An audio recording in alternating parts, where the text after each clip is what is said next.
Imagine a quiet man in a crowded theater, pencil in hand, eyes hunting angles, sketching the curve of a dancer's ankle as if it were a new planet. That man was Edgar Degas, a Parisian who turned the backstage into a laboratory of movement.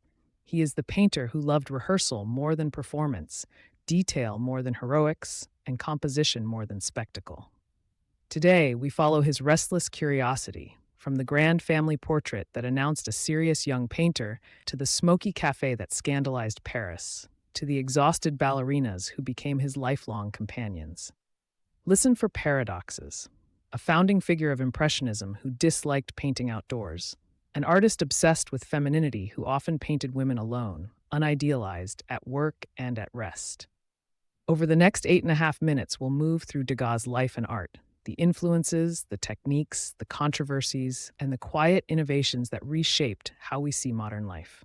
Works ahead: the dance class, the dance lesson, the ballet class, l'absinthe, the Bellelli Family. Edgar Germain Hilaire Degas was born in Paris in 1834 into a well-to-do family of lawyers and bankers. He grew up between classical education and a household that prized culture. Music and literature were constants. As a young man, he trained at the École des Beaux-Arts in the 1850s, studying the polished line of Ingres through his teacher Louis Lamothe. And he spent several years in Italy studying Renaissance masters, drawing faces and folds as if learning a secret language. That early taste for draftsmanship would remain his anchor. A curiosity, Degas kept the discipline of the academy but bent it toward modern life. Not gods or myths, but laundresses, jockeys, and the women of the Paris Opera. Portraits from this period already show his cool precision and psychological attention. Biographical portrait shown. Degas' most recognizable masterpieces are intimate scenes, the ballet class and the dance lesson, the crowded rehearsal rooms and the offstage corners where dancers pause. These works are not romantic ballets. They are studies in weight, balance, and economy of line. He could reduce a figure to a single decisive stroke that told us everything about posture and tension. The Bellelli Family, a severe family portrait, reveals his ability to read social dynamics. Stiff poses, careful distance, a domestic drama captured in composition. L'Absinthe shocked viewers with its frank urban loneliness, two figures isolated even as they share a table. And The Tub, and later pastel studies of women bathing, show his fascination with the private act of cleaning and arranging the body. Across these works, notice his signature: cropped framing, unusual vantage points, and a palette that favors warm flesh tones against neutral interiors. When I say cropped framing, I mean he often cut bodies off at the edge of the canvas, a visual shorthand that borrows from photography and Japanese prints to make the image feel immediate. There were moments that redirected Degas' course. The Italian journeys of his 20s deepened his respect for draughtsmanship. The Franco-Prussian War and the Siege of Paris in 1870-71 broke many old rhythms in French life and pushed him inward. By the 1870s, he was exhibiting with a group of artists later called the Impressionists, though he bristled at the label and preferred studio work to painting en plein air. A decisive pivot came when he embraced pastels and monotype printing in the 1870s and 1880s. These media freed him to sketch with immediacy while still controlling surface and color. Another turning point was his gradual hearing loss, which isolated him and made him increasingly solitary. Some historians read this solitude into his portraits, which watch more than they speak. Curiosity. Despite his reputation as solitary, he formed intense friendships with painters and printmakers, Mary Cassatt among them, and he could be fiercely outspoken in debate. Degas was a technician of observation. He worked in oil, pastel, pencil, chalk, and monotype, a printmaking method where ink is painted onto a plate and printed once, producing a single painterly impression. Pastel, a stick of pure pigment held together with a binder, became his preferred medium later in life because it allowed a directness of mark and luminous color without the slow drying of oil. He sometimes layered pastels over monotypes, blending the spontaneity of print with the tactile richness of pastel. His brushwork in oils could be cool and restrained. His lines often betrayed a draughtsman's hand. He experimented with cropping and off-center compositions, borrowing from photography, a curiosity. He was among the first to treat the edge of the frame as an active compositional tool, slicing limbs and faces to suggest movement and accident. If you hear the word impasto, thick paint, it describes techniques Degas used sparingly. He preferred clarity of contour over heavy texture. Certain themes recur: the dancer, the laundress, the cafe sitter, the racehorse, and domestic interiors. Ballet provided a sustained visual laboratory because rehearsals offered repeated poses, shifting light, and an economy of gesture.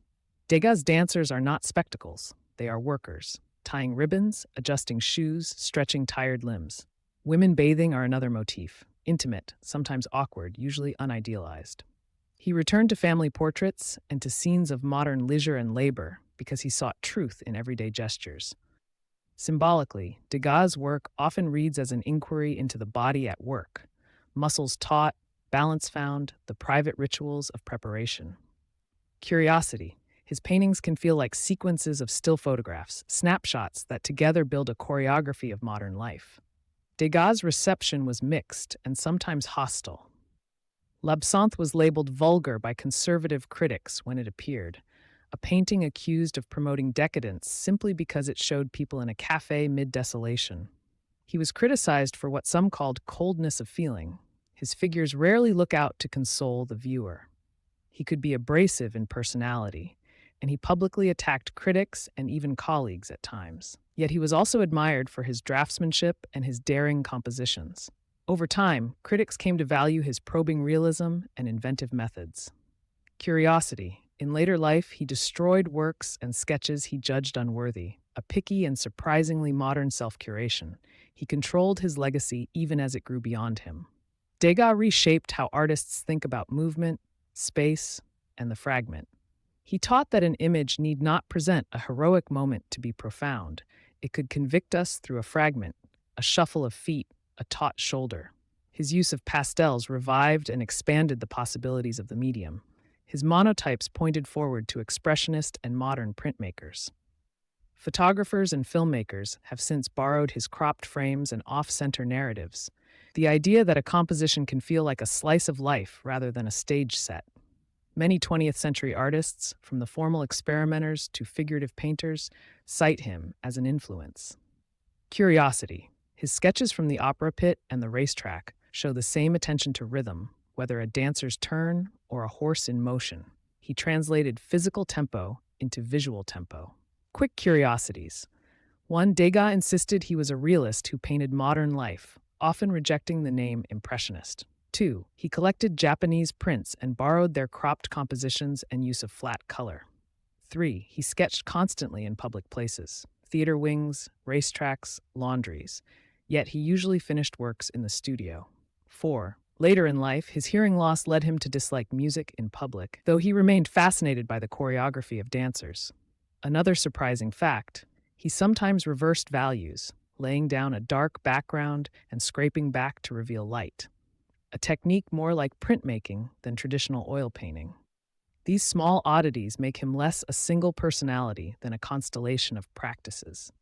Edgar Degas asked us to pay attention, not to the grand moment, but to the unguarded ones.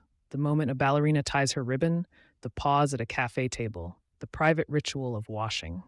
His art quietly taught modern viewers to see composition as choreography and drawing as an act of listening. Today, his figures still sit on the edge of the frame, both revealed and withheld, caught in their occupations and their thought. As viewers, we become witnesses. As listeners, we have only silence and the pencil's scratch. In the end, Degas' legacy is a practice. Look closely, keep trying, and never mistake glamour for truth. Works to hold that thought. Dancers practicing at the bar, the star, the tub, 4 dancers on stage, musicians at the opera.